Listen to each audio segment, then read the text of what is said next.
hermano. No sé si has estado antes aquí también. ¿Sí? No es la primera vez. Bienvenido. Ojalá que te sientes a gusto.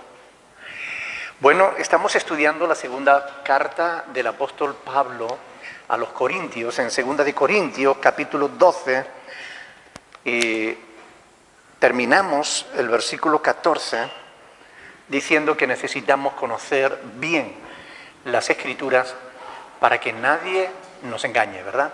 Necesitamos conocer bien las Escrituras. Vamos a leer el versículo 15 que vamos a empezar estudiando en esta noche. Versículo 15.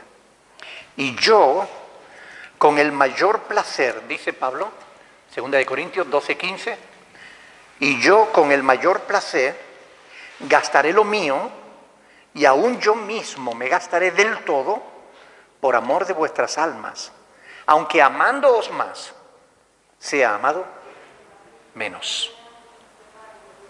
Interesante, ¿verdad?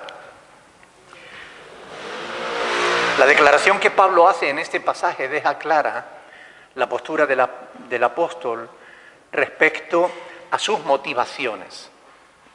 De ningún modo él buscaba el dinero de la iglesia de Corinto.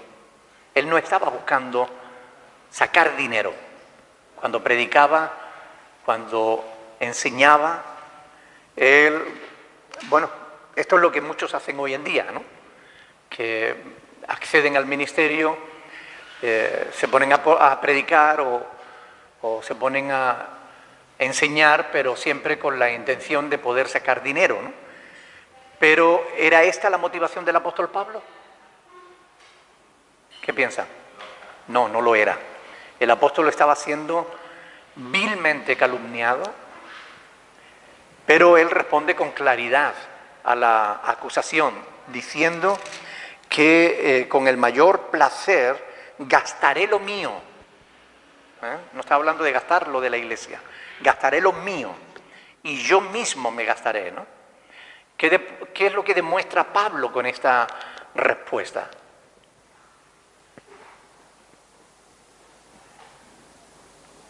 A ver, ayúdenme. Estamos aquí para estudiar juntos la palabra. Cuando Pablo dice que está dispuesto a gastar todo lo suyo y aún él mismo está dispuesto a gastarse por completo, ¿qué es lo que está queriendo decirle a los corintios?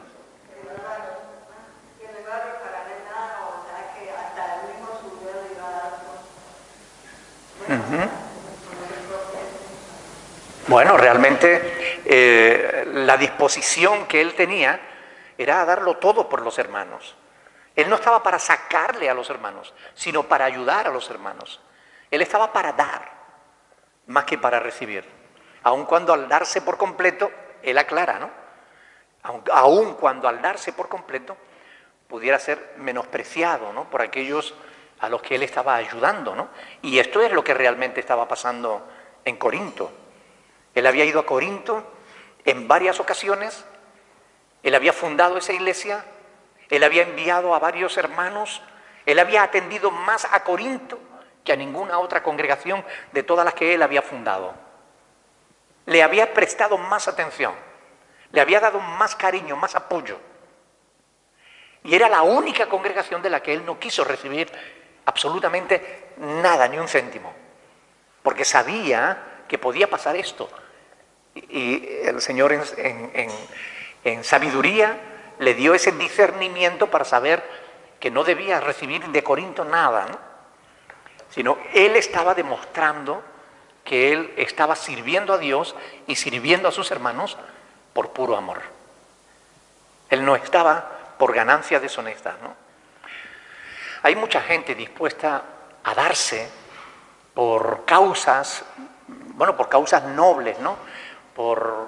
Pero siempre y cuando de alguna manera tenga algo a cambio. Siempre que saque algún bienestar, ya sea financiero o ya sea de cualquier otro tipo, ¿no?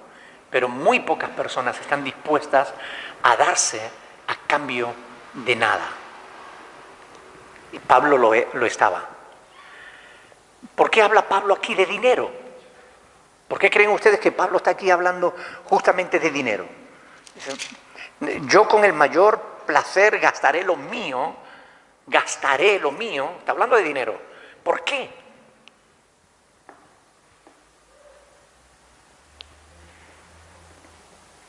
A ver, ánimo.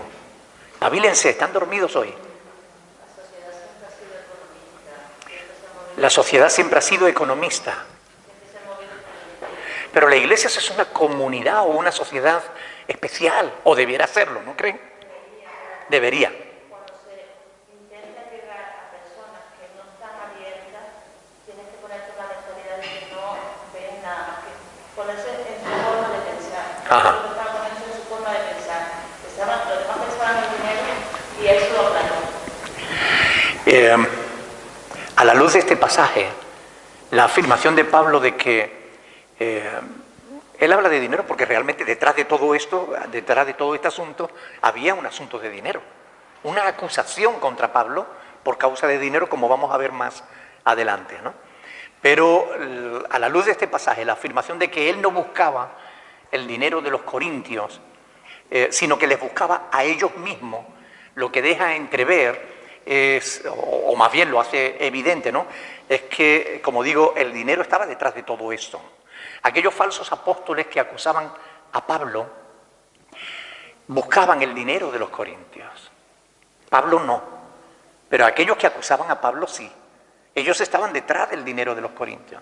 El ejemplo que supone la actitud del apóstol Pablo en relación al dinero, pues sin duda les estaba dejando a ellos en mal lugar. Y debería avergonzar a todos aquellos que sirven a Dios por ganancia deshonesta, ¿verdad? No cabe duda de que la Escritura contiene instrucción clara de que el siervo de Dios es digno de su salario. Eso lo dice la palabra de Dios. Y el Señor ordenó a los que predican el Evangelio que vivan del Evangelio. Pero la prueba de un auténtico siervo, de un auténtico discípulo de Cristo, de un verdadero siervo de Dios, consiste en saber si está dispuesto a servir aunque no reciba nada a cambio. Ese es el quid de la cuestión. El pastor tiene derecho, o el siervo tiene derecho a recibir salario por su trabajo. Pero lo que realmente autentifica que es un verdadero siervo de Dios es si está dispuesto a hacer ese trabajo aunque no reciba dinero. Porque muchos, cuando se les retira la aportación, dejan de servir a Dios. Y esto ha pasado muchas veces, ¿verdad?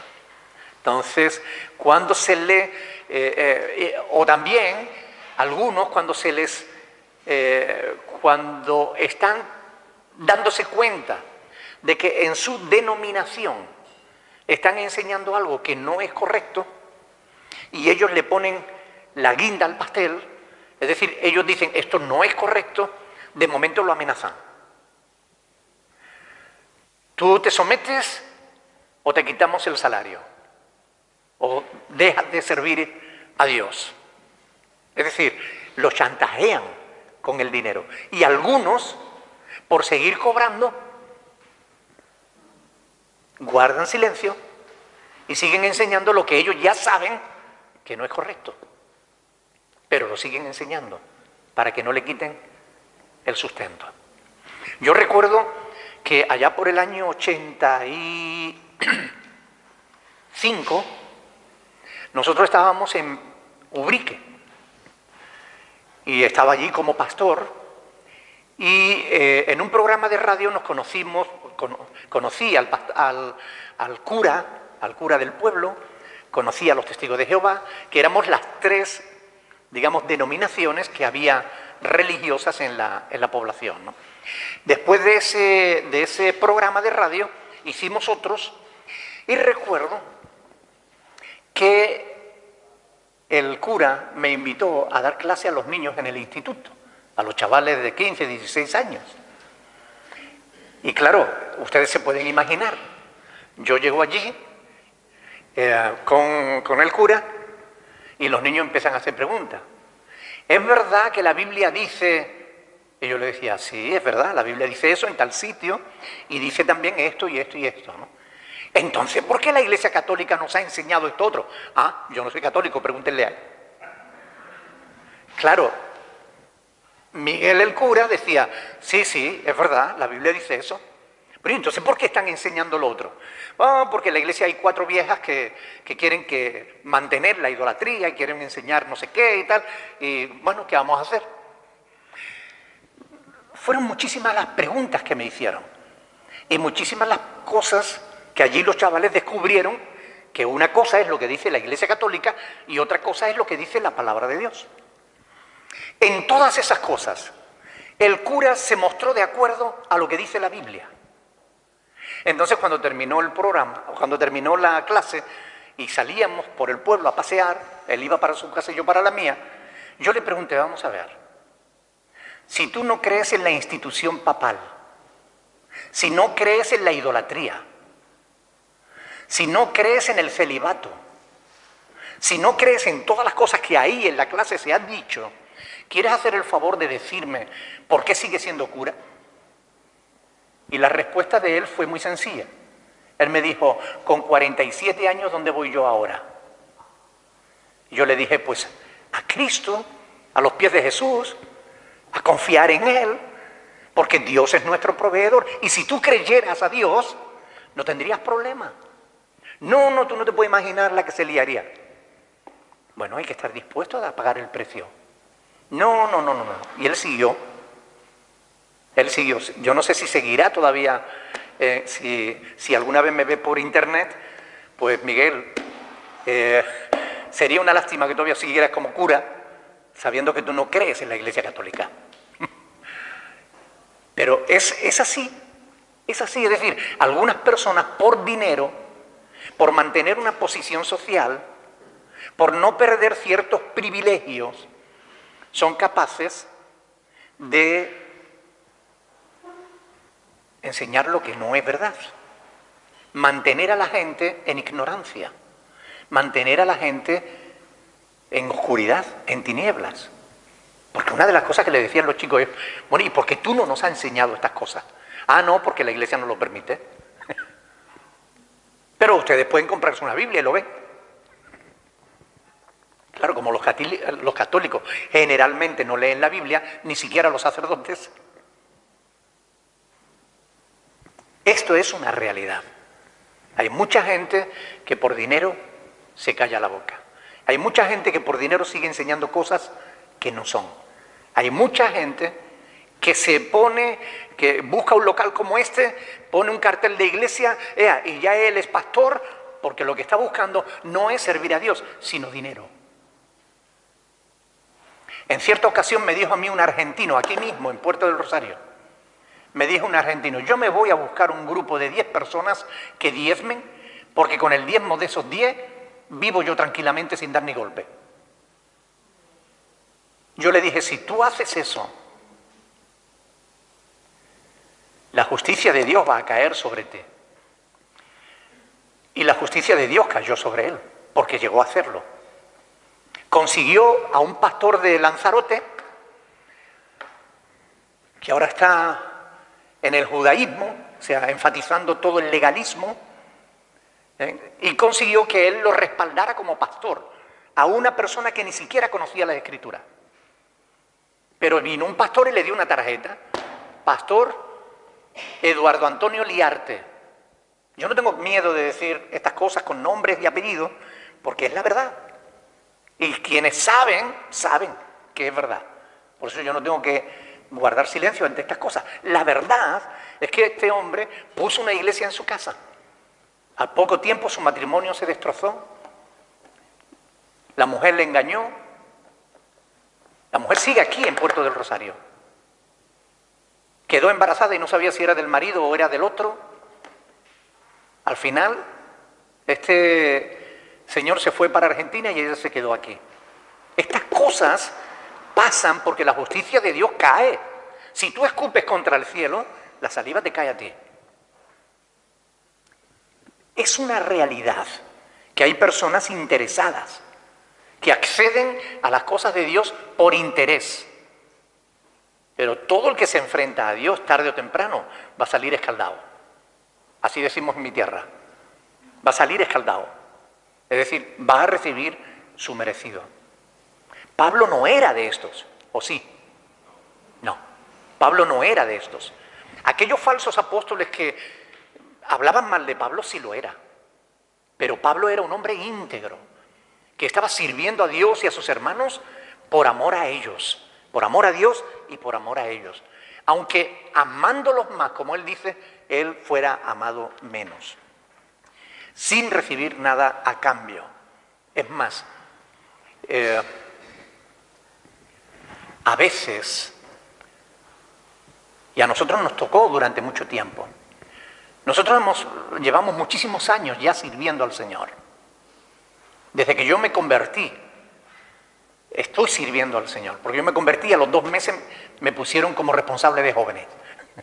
A los 2 meses de convertido, mi pastor estaba loco. Pero bueno, sirviendo al Señor desde entonces. Por más de 3 décadas yo he servido al Señor, compaginando el ministerio con mi trabajo secular. Llegó un tiempo en que pastoreaba 3 iglesias, además de trabajar para sostener a mi familia. Porque ninguna de las 3 iglesias podía pagarnos. Eran iglesias de gente sin recursos. Nosotros no servimos a Dios por dinero. Nosotros hoy estamos siendo sostenidos por la iglesia. Pero si la iglesia dijera mañana que no puede seguir o no quiere seguir pagándome, a mí me daría exactamente lo mismo. Seguiría sirviendo a la iglesia, porque yo no sirvo por dinero. Pero hay quienes sí.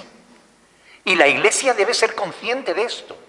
La iglesia tiene que ejercer el discernimiento para saber si quien le pastorea, si quien le predica la palabra, si quien le enseña, realmente es un siervo de Dios que estaría dispuesto a servir sin recibir nada a cambio, o solamente es alguien que busca algo de la iglesia.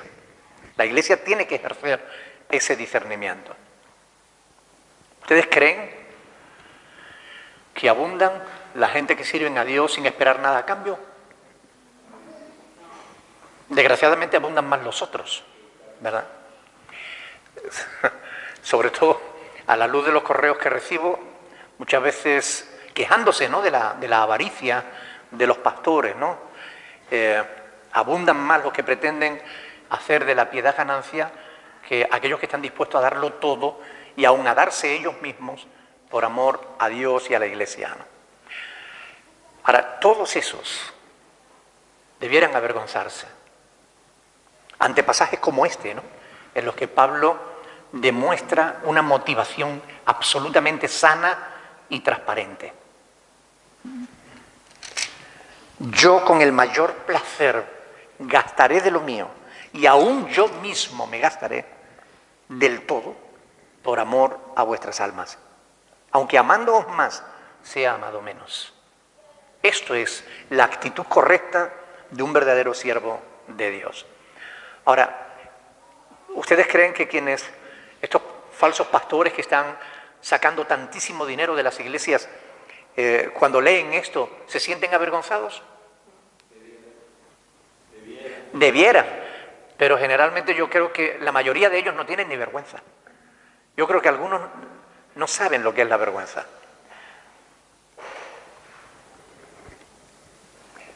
Y lo peor es que conozco a algunos que creen que son dignos de sacarle a la iglesia todo lo que puedan, porque ellos son el siervo. Y lo dicen así: es que yo soy el siervo. Yo tengo derecho a que a mí me tengan como un rey. Cuando nosotros vamos a las Escrituras, ¿encontramos eso en la Biblia? No. No es eso lo que encontramos en la palabra de Dios. En la palabra de Dios se nos dice claramente que el pastor no debe enseñorearse de la iglesia, sino servir a la iglesia. El pastor no está para exprimir a las ovejas, sino para servir a las ovejas. Durante muchos años, al principio de esta congregación, Mina lo sabe también, en mucho tiempo nosotros estuvimos sosteniendo esta obra de nuestro trabajo.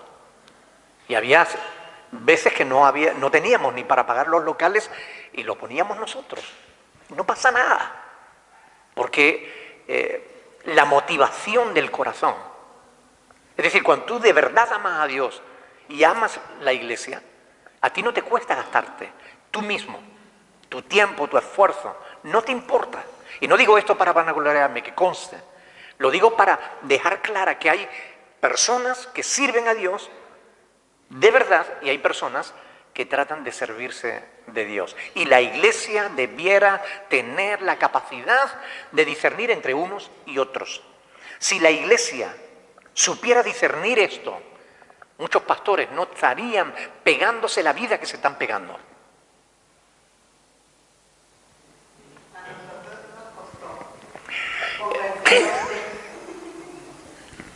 A nosotros nos costó, dice la hermana, convencernos de esto. Es verdad, es verdad. Mire, cuando alguien se convierte en esta congregación, crece en el conocimiento de la palabra rápidamente. Pero cuando viene ya de otra congregación, ahí se forma un choque de trenes.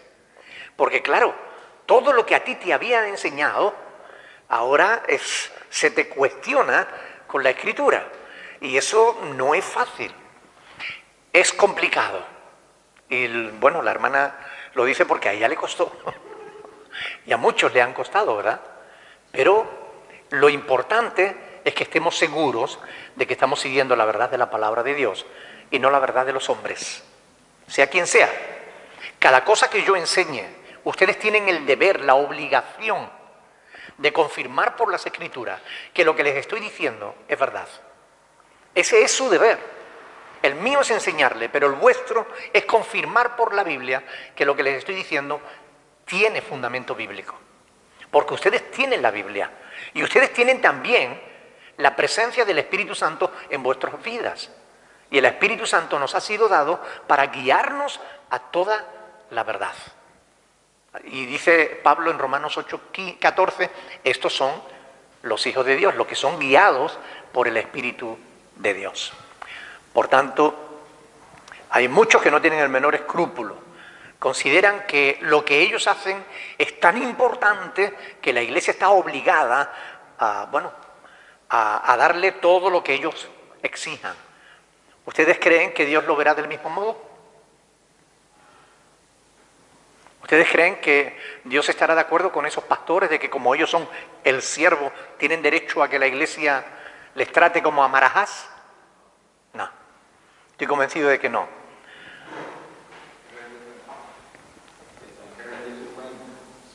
¿Perdón? Tendrán que rendir cuenta. Todos los pastores vamos a tener que rendir cuenta. Por eso es muy importante que trabajemos siempre con eso en mente. Por eso para mí, segunda de Timoteo 2:15 es como una espada de Damocles que pende sobre mi cabeza. Porque ahí está escrito, ahí Pablo le dijo a Timoteo, procura presentarte a Dios como obrero aprobado, que no tiene de qué avergonzarse y que usa bien la palabra de verdad. Procura presentarte a Dios como obrero aprobado. Porque miren, es Dios quien nos va a aprobar o desaprobar. Y yo trabajo con eso en mente. A mí no me importa, a mí me da igual realmente defraudar a los hombres. Pero yo no quiero defraudar a Dios. A mí me da igual que los hombres me den o no me den respeto o respaldo. Me trae sin cuidado. Pero a mí me importa mucho que cuando yo llegue a la presencia de Dios, Dios diga, bien, buen siervo y fiel. Eso es lo que a mí me importa. La opinión de Dios, por encima de la opinión de los demás. Si yo tuviera que hacer lo que dicen los hombres, bueno, pues tendría que quitar todos los vídeos que tengo puestos en internet, tendría que pedir perdón a muchísima gente por decirles la verdad y tendría que empezar a predicar las mismas mentiras que ellos predican. Pero entonces sería aprobado por los hombres, pero no por Dios. Y para mí es mucho más importante ser aprobado por Dios que por los hombres.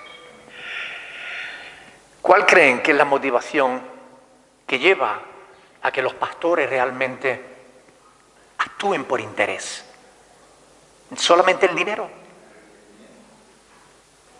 La avaricia, la codicia de ganancias deshonestas. Ahora, ¿actuaba Pablo así? ¿Pablo era de esa calaña? No, mire, vamos a ir a Primera de Tesalonicenses capítulo 2. versículo del 3 al 8. Fíjense lo que le dice Pablo a los tesalonicenses en este pasaje.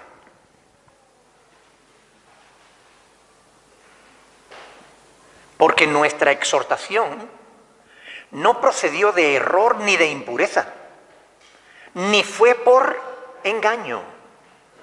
Primera de Tesalonicenses 2, del 3 al 8. ¿Ok? Porque nuestra exhortación no procedió de error ni de impureza, ni fue por engaño, sino que según fuimos aprobados, ¿por quién? ¿Por el Consejo Evangélico de Canarias?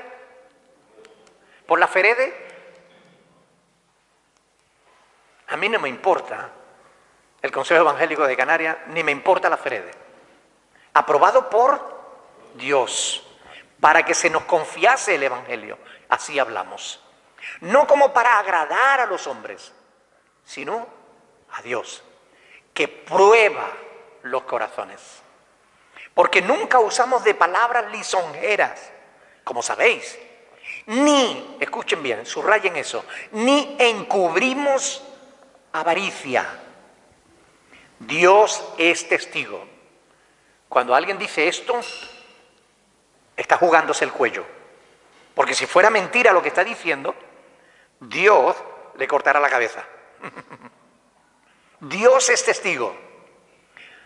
Ni buscamos gloria de los hombres, ni de vosotros, ni de otros, aunque podíamos seros carga como apóstoles de Cristo. Antes fuimos tiernos entre vosotros como la nodriza que cuida con ternura a sus propios hijos. ¿Esta es la actitud de muchos pastores hoy en día? Desgraciadamente no. Esta actitud hoy brilla por su ausencia en la iglesia. Hay pastores que son soberbios. Miran a la gente con desprecio.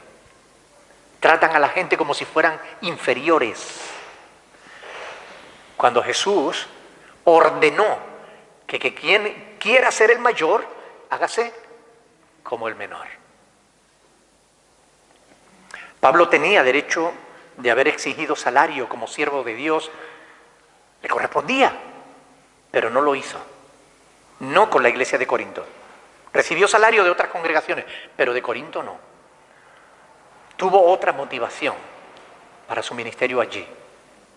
Y no era el interés económico, era el amor por las almas. Y es que es muy importante que nosotros analicemos las motivaciones de nuestro corazón. ¿Por qué hacemos lo que hacemos? ¿Por qué hago lo que hago? ¿Lo hago porque me pagan? ¿Lo hago porque saco algún beneficio, sea cual sea? ¿Por qué lo hago? ¿Por qué sirvo a Dios? ¿Por qué colaboras en el refugio? ¿Lo haces por lo que te dan? ¿O lo haces porque quieres ayudar a la gente que lo necesita? ¿Cuál es la motivación de tu corazón? Cuando tú vienes a seleccionar ropa, ¿es porque estás buscando alguna para ti? ¿O porque quieres trabajar en beneficio de aquellos que no la tienen? ¿Cuál es la motivación de tu corazón? ¿Cuál es la motivación de mi corazón?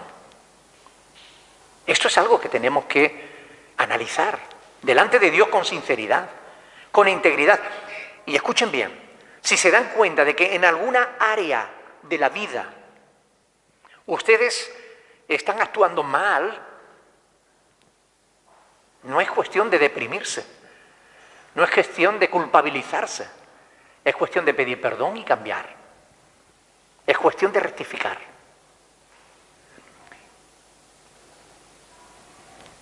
¿Cómo tratas a tu marido? ¿Cuál es la motivación que te lleva a tratarlo como lo trata? ¿Cuál es la motivación que te lleva a tratar a tu esposa como lo haces?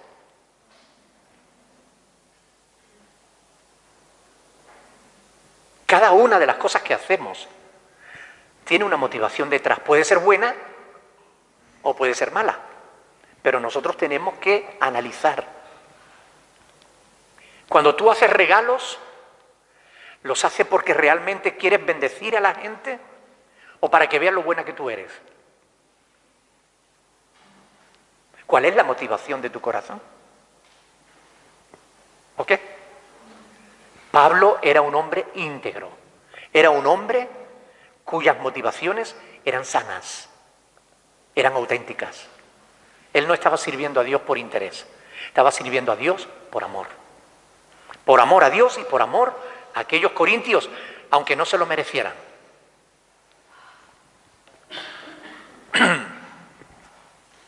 A pesar de todas las calumnias que él había recibido, él dice, por amor de vuestras almas, por amor de vuestras almas.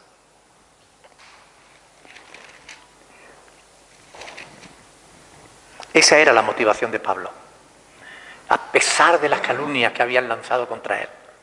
Pablo le recuerda su firme propósito y su firme compromiso con la integridad moral, con la integridad espiritual. Tuvo sabiduría no querer cobrar de los corintios. Y saben, la postura de Pablo, el obrar con estas motivaciones sanas, nos enseñan tres cosas fundamentales. Primera, la entrega al ministerio, la entrega al servicio a Dios, o cualquier servicio que tú prestes, no debe estar condicionada por la paga que recibas. Lo que tú hagas para Dios o para los demás no debe estar condicionado por lo que tú recibas a cambio. Algunas personas, como decía, acuden al ministerio no pensando en la gente que está perdida y en tinieblas, sino pensando en sus propios intereses. La actitud de Pablo nos enseña también que no es el dinero, sino el amor, la motivación correcta. Si no amas a Dios y te preocupan las almas que se están perdiendo, si eso no es así, no deberías acceder al ministerio. Mantente alejado de los púlpitos. Se lo digo a muchos que nos están viendo. ¿Saben? Algunas personas que ven nuestros vídeos han dejado el ministerio. Y lo han dejado porque se han dado cuenta de que no tenían la motivación correcta, ni la preparación adecuada.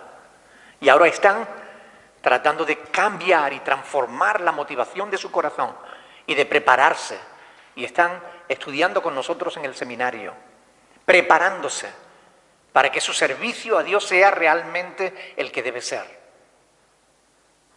Creo que eso es lo que hay que hacer. Si hacemos algo mal, rectificar. ¿Recuerda las palabras del Señor en el Salmo 1? Por tanto, dice, no se levantarán los malos en el juicio, ni los pecadores en la congregación de los justos, porque el Señor conoce el camino de los justos, mas la senda de los malos perecerá. Todo el que accede al ministerio por intereses personales, tarde o temprano, lo paga. La tercera cosa que Pablo nos enseña con su actitud es que esa entrega a Dios y a los demás debe ser auténtica, debe ser completa, aun cuando las expectativas no sean halagüeñas, no sean las que esperamos. Porque nosotros esperamos que si hacemos un bien a alguien, al menos lo reconozcan. No. Pablo sirvió durante años y medio a los corintios y todo lo que recibió fue palo, crítica, juicio, condenación, menosprecio. Pero aún así el apóstol se manifiesta dispuesto a continuar sirviendo a aquellos corintios que no lo merecían, pero se manifiesta dispuesto.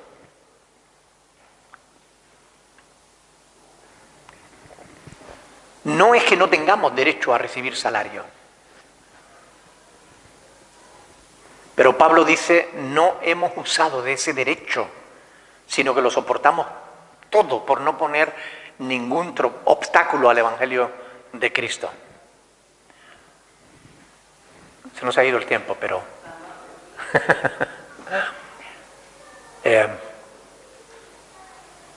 hay muchas cosas que podemos aprender de Pablo.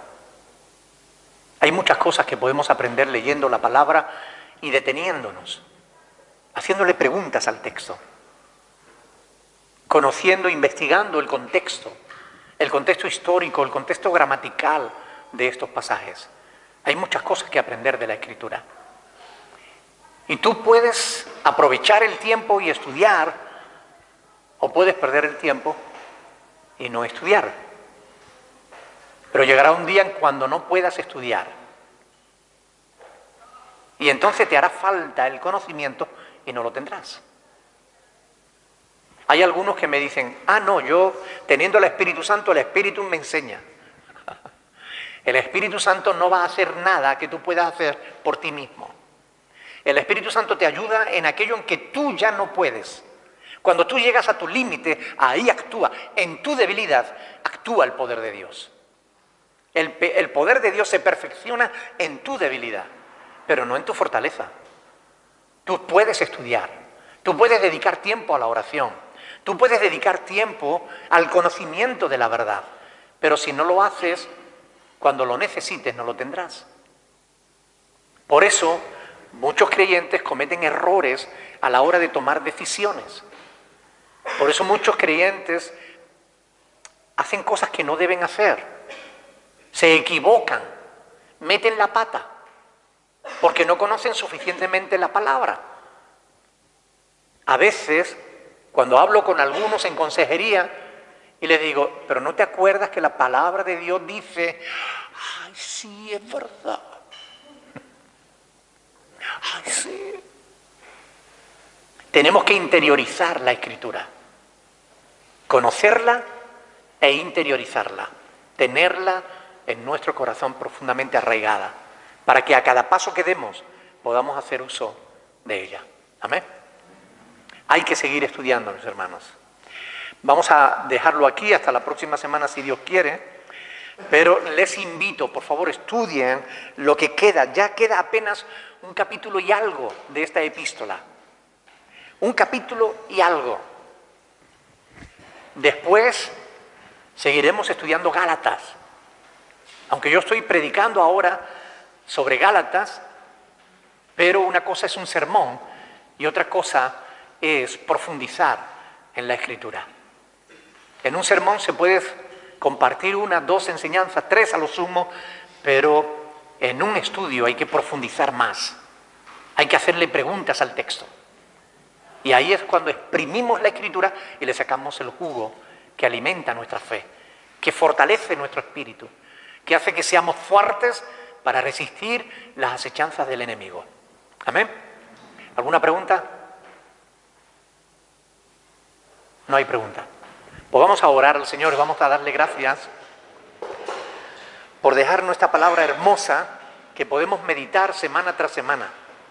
Vamos a pedirle a Dios que nos ayude para que la amemos cada día más. Alguien, por favor, que en voz alta quiera orar dando gracias al Señor por esta palabra.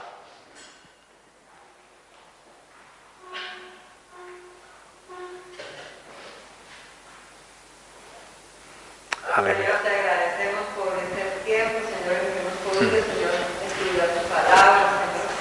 Gracias porque tu palabra es lámpara a nuestros pies y guía nuestro camino.